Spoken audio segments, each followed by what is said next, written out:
बिस्मिल्लाहिर्रहमानिर्रहीम, अस्सलाम वालेकुम। यकीन कीजिए जितनी दाद आपने देनी है शाह महमूद कुरैशी को दीजिए। इस शख्स ने दुनिया को एक वर्ड मुतारिफ करवाया जो कि असल में फाइनेंशियली बहुत ज़्यादा यूज़ होता है, डीप पॉकेट्स का। जिस तरह इस शख्स ने एक यहूदी एंकर को बेइज्जत किया और कहा कि इसराइल डीप पॉकेट्स यानी उसके पास है, इसराइल के जो लोग हैं यहूदी हैं वो बहुत ज़्यादा इन्फ्लुएंशियल हैं और पूरी दुनिया का मीडिया कंट्रोल करते हैं। एग्जैक्टली 100% इस शख्स के अल्फाज पत्थर पर लकीर साबित हो रहे हैं और इसकी ताज़ा मिसाल आपके सामने है। और याद रखिएगा, अब नंबर आ चुका है शाह महमूद कुरैशी का, कैसे और उनके खिलाफ इंटरनेशनल सतह पर अब यहूदी क्या करेंगे, वो तमाम चीज़ें आप देख लें। बेला हदीद अमेरिकन सिंगर, उसकी बहन जीजी हदीद और बरतानवी सिंगर दुआ लिपा, ये बेसिकली तीन वो हैं जिन्होंने इसराइल और फ़लस्तीन की लड़ाई में पूरी दुनिया के अंदर उधम मचा दिया इसराइलियों के खिलाफ। यानी आप सोच भी नहीं सकते कि इन लोगों ने इनका क्या हशर किया। इस वीडियो की अहम डिस्कशन चलती रहेगी, लेकिन इससे पहले आप वीडियो को लाइक करें, हकीकत टीवी को सब्सक्राइब कर लें और बेल आइकन पर ज़रूर क्लिक करें।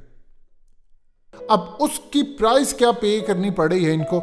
जीजी हदीद और बेला हदीद ये दोनों बहनें हैं और इनके साथ है दुआ लिपा। इन तीनों की तस्वीर यहूदियों ने, जी हाँ, बाकायदा न्यूयॉर्क टाइम्स के पूरे पेज के ऊपर यहूदियों ने स्पॉन्सर्ड एड देकर और बताया है कि किस तरह ये तीनों जिन्होंने इसराइल के नैरेटिव की धज्जियां उड़ा कर रख दी हैं, ये हमास की सपोर्टर्स हैं और कहा ये दहशतगर्द हैं। अब आप ज़रा देख लें, इन लोगों ने अहादीस का हवाला दिया और कहा कि मुसलमानों की किताबों में ये मेंशन है, जिसको हमास प्रमोट करते हैं, कि एक हदीस आप जानते हैं गरकत के दरख्त के बारे में भी, जिसमें नबी पाक सल्लल्लाहु अलैहि वसल्लम ने फरमाया है कि हर पत्थर, जब लड़ाई होगी मुसलमानों की यहूदियों के साथ, तो हर पत्थर कहेगा कि ए मुसलमान आ, मेरे पीछे यहूदी छुपा है और इसको मार। इसी तरह उस हदीस का एक हिस्सा इन्होंने नहीं बताया गरकत के दरख्त वाला। इन्होंने काम ये किया है कि न्यूयॉर्क टाइम्स पे इन लोगों की तस्वीर लगाकर और इन्होंने पूरी दुनिया के सामने कहा कि देखिए ये दहशतगर्द है, ये यहूदियों को टारगेट कर रहे हैं। असल में इन लोगों ने, ये जो तीनों थी, इन्होंने मुसलमानों के हक में बहुत ज़्यादा सपोर्ट किया। बेला और जीजी हदीद बेसिकली फ़लस्तीन से बैकग्राउंड इनका है, इनके बाप फ़लस्तीन से हैं, लेकिन दुआ लिपा का ताल्लुक है बोस्निया से। तो तीनों मुस्लिम फैमिली से ताल्लुक रखती हैं और इन लोगों ने भरपूर, इन लोगों ने यहूदियों के खिलाफ एहतजाज नहीं किया, इन लोगों ने ज़ायनिस्ट के खिलाफ एहतजाज किया। इंतहा पसंद सहूनी जो गासिब हैं पूरी दुनिया के अंदर। देखिए, यहूदियत तो बेसिकली एक डिफरेंट मज़हब है, लेकिन जो ज़ायनिस्ट है वो काबिज़ हैं पूरी दुनिया के अंदर। अब ज़ायनिस्ट ने काम क्या किया और शाह महमूद कुरैशी की बात कैसे सच साबित हुई। इन लोगों ने न्यूयॉर्क टाइम्स के अंदर पूरी तरह एक आर्टिकल लिखा और बताया कि देखिए किस तरह काम करती है, क्योंकि इनकी फ़ैन फॉलोइंग्स तीनों की बहुत ज़्यादा पूरी दुनिया में। तो दुनिया भर के अंदर इस जंग में इसराइल को जो नुकसान पहुंचा है, इन तीनों ने उसमें एक भरपूर मीडिया कैंपेन में किरदार अदा किया। अब चूंकि इनके फॉलोअर्स हैं लाखों करोड़ों अरबों, दुनिया इनको फॉलो करती है, पूरी दुनिया में इनकी फ़ैन फॉलोइंग है। तो नैरेटिव जब गया, होता यूँ था पहले कि इसराइल पूरी दुनिया का मीडिया करता था कंट्रोल, इस तरह शाह महमूद कुरैशी ने कहा।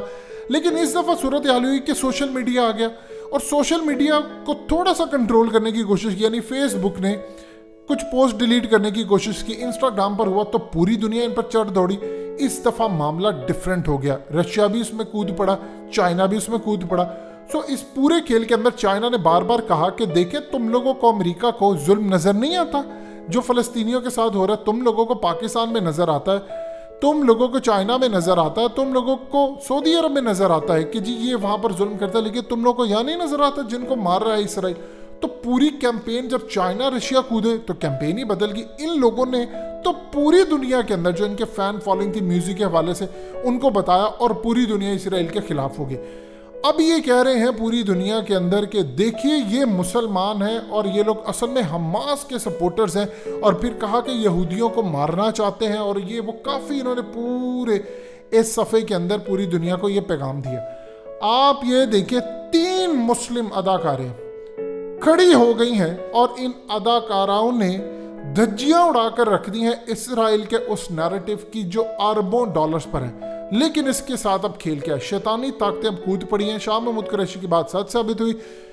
इनमें दुआ लिपा ने कहा है कि देखिए अब हमें प्राइस पे करना पड़ेगी बड़ी हैवी, और उन्होंने कहा कि यही वो चीज़ होती है कि आप जब इनके खिलाफ, इन खुफिया ताकतों के खिलाफ खड़े होते हैं तो फिर आपको एक बड़ी भयानक प्राइस पे करना पड़ती है। और ये प्राइस अब हमें पे करना पड़ी है कि पूरी दुनिया में हमारे खिलाफ कैंपेन, हमें हमास के सपोर्टर्स, हमें दहशतगर्द, ये वो, यानी आप अंदाज़ा कीजिए अगर फ़लस्तीनी मुसलमान ना भी होते, किसी वजह से मिसाल ले ले, तो जो जुल्म बर्बरियत इसराइल ने किया है तो क्या इस पर इंसानियत आवाज़ नहीं उठाती? अल्हम्दुलिल्लाह वो मुसलमान है, और आप मुसलमान का चूंकि खून बड़ा सस्ता, इसीलिए जब कोई आवाज़ उस पर उठाएगा तो उसके साथ ये हाल करेंगे। अब ये करने क्या जा रहे, इन्होंने वही हाल करना जो इन्होंने माइकल जैक्सन के साथ किया था। अब इनके खिलाफ कैंपेन चलेगी, इनको कॉन्ट्रैक्ट्स इनके ख़त्म होंगे, बड़ी बड़ी कंपनियां इनके साथ काम करना बंद कर देंगी, इनको मॉडलिंग एजेंसियां जो सारे बैठ के ज़ायनिस्ट पीछे कंट्रोल करते हैं, इनको पूरी तरह पीछे धकेल दिया जाएगा। दुनिया भर में इन पर ज़मीन तंग करती जाएगी, इनके खिलाफ स्कैंडल सामने लेकर आए जाएंगे, इनको बदनाम किया जाएगा मीडिया के अंदर, ताकि इन तीनों को इबरत का निशान बनाकर बाकी जो उठने वाली आवाज़ें हैं, चाहे वो मुस्लिम है, गैर मुस्लिम है, हॉलीवुड की है, बॉलीवुड की है, दुनिया में कोई कारोबारी शख्सियत है, वो आवाज़ें बैठ जाएं। अब आप बताइए, क्या शाह महमूद कुरैशी ने जब डीप पॉकेट्स का वर्ड यूज़ किया था तो वो यहूदी एंकर तड़प के उठी थी? क्योंकि वो भी इसी का हिस्सा है। उन लोगों को गुस्सा चढ़ा कि दुनिया जो बात नहीं कहना चाहती थी वो पाकिस्तान के फॉरेन मिनिस्टर ने कह दिया। और याद रखिएगा ये बात, शाह महमूद कुरैशी ने डीप पॉकेट्स का वर्ड यूज नहीं करना था। उसकी रीज़न क्या थी? एंकर ने जब ये बात की तो उसके बाद उन्होंने रिएक्शन के तौर पर ये बात की। ये अल्लाह पाक ने जब किसी भी शख्स के मुंह से कोई अल्फाज निकलवाने होते हैं तो निकलवा देते हैं। उस एंकर ने बाद में क्या कहा? उसने कहा, शाह महमूद कुरैशी, मुझे तुम पर शदीद गुस्सा है, मैं तो कोई और बात पूछना चाहती थी, तुमने मुझे गुस्सा दिलाकर ये बात उगलवाई। और आप यकीन कीजिए 10 आउट ऑफ 10 शाह महमूद कुरैशी को, जिस तरह उस शख्स ने कमाल तरीके का काम किया। अब इन लोगों के खिलाफ कैंपेन चली, पूरी उम्मत मुस्लिमा ने जो मुसलमान हैं उनके खिलाफ कैंपेन चलना शुरू हो चुकी है। अब याद रखिएगा, दबाव आएगा शाह महमूद कुरैशी को हटाने के लिए भी, बावजूद इसके कि शाह महमूद कुरैशी इस दफ़ा जो मामला तय कर चुके हैं, माजी में उनके बड़े डिफरेंट मामला रहे हैं। वो माजी में कह चुके हैं कि हमें इसराइल की तरफ कदम भी बढ़ाना चाहिए, यानी वो उन्होंने अपनी एक ख्वाहिश का इजहार नहीं किया, उन्होंने माहौल के मुताबिक किया कि आपको ये देखना चाहिए फ़लस्तीन के हवाले से। तो इस पूरे खेल के अंदर याद रखिएगा, जब उस वक्त इसराइल का मीडिया शाह महमूद कुरैशी को कोट कर रहा था, आज डिफरेंट स्ट्रेटजी है।